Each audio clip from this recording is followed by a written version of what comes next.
അപ്പോൾ ഇവിടെ ക്രിസ്മസ് സ്റ്റാർട്ടാകുമ്പം നമുക്ക് നവംബർ ഒരു ലാസ്റ്റ് 22 ഒക്കെ ആകുമ്പം തന്നെ ഇവിടെ എല്ലായിടത്തും വൈൽഡ്നാഹ് മാർക്കറ്റ്, അതായത് ക്രിസ്മസ് മാർക്കറ്റ് ഓപ്പൺ ആവും. കാരണം അവർ ഇത്രയും നേരത്തെ ഓപ്പൺ ചെയ്യുന്നത് ഒരു ഡിസംബർ 20 ആകുമ്പോഴേക്കും അവർ ക്ലോസ് ചെയ്യും. കാരണം ഈ മാർക്കറ്റിൽ ഷോപ്സ് ഇട്ടിരിക്കുന്നവർക്ക് അവരുടേതായിട്ടുള്ള ക്രിസ്മസ് ആഘോഷങ്ങൾക്ക് വേണ്ടിയിട്ട് നേരത്തെ ഇതെല്ലാം ക്ലോസ് ചെയ്തിട്ട് ക്രിസ്മസ് ദിവസങ്ങളിൽ ഇങ്ങനെ മാർക്കറ്റ് കാണത്തില്ല.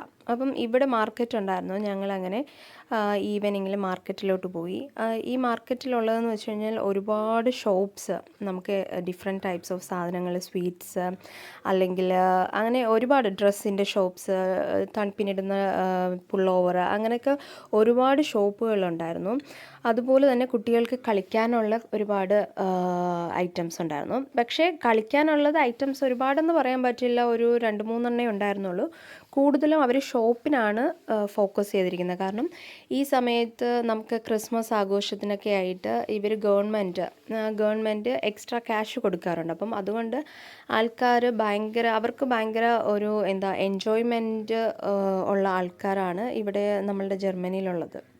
അപ്പോൾ അവർക്ക് കിട്ടുന്ന പൈസ മൊത്തം അവർ എൻജോയ്മെൻറ്റ്, ഫുഡും അങ്ങനത്തെ ഫുഡിനും ഡ്രസ്സിനുമാണ് ഇവിടെ എപ്പോഴും അവർ എക്സ്പെൻസ് ചെയ്യും. നമ്മളുടെ ഇന്ത്യയിലാണെങ്കിൽ നമ്മളത് സേവ് ചെയ്യും. ബട്ട് ഇവർക്ക് അങ്ങനെ സേവിങ്സ് മെൻറ്റാലിറ്റി ഉണ്ടോ എന്ന് ചോദിച്ചാൽ കാണുമായിരിക്കും. പക്ഷെ എന്നാലും അവർ കൂടുതൽ ഫോക്കസ് ചെയ്യുന്നത് എൻജോയ്മെൻറ്റിനും പിന്നെ ഫുഡ് കഴിക്കാനും ഒക്കെയാണ്. അപ്പം ഇതുപോലത്തെ പ്രോഗ്രാംസൊക്കെ വരുമ്പോൾ അവർ ഒരുപാട് എൻജോയ്മെൻറ്റായിട്ട് ആൾക്കാർ പോകും. അതുകൊണ്ട് തന്നെ ഇവിടെ കൂടുതലും ഷോപ്പിങ്ങിനും ഫുഡ് കഴിക്കാനും ഉള്ള സ്ഥലങ്ങളാണ് കൂടുതലുള്ളത്.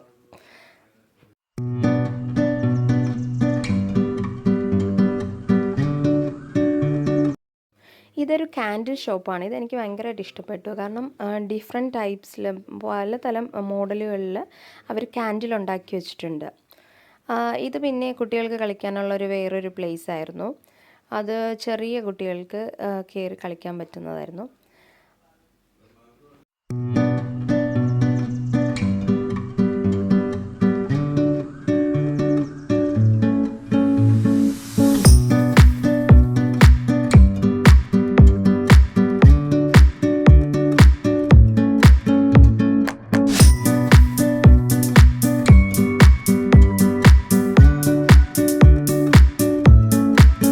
അതുപോലെ തന്നെ ക്രിസ്മസിന് ഗിഫ്റ്റ് കൊടുക്കാൻ പറ്റുന്ന ഒരുപാട് ഷോപ്സ് ഉണ്ടായിരുന്നു. ഗിഫ്റ്റ് ഐറ്റംസ് വാങ്ങിച്ച് നമുക്ക് ഫ്രണ്ട്സിന്, റിലേറ്റീവ്സിനൊക്കെ കൊടുക്കാൻ പറ്റുന്ന ഷോപ്സ് ഒരുപാടുണ്ട്. അപ്പോൾ നമുക്ക് ഇങ്ങനെ പോകുമ്പം അങ്ങനെ വാങ്ങണമെങ്കിൽ വാങ്ങാം.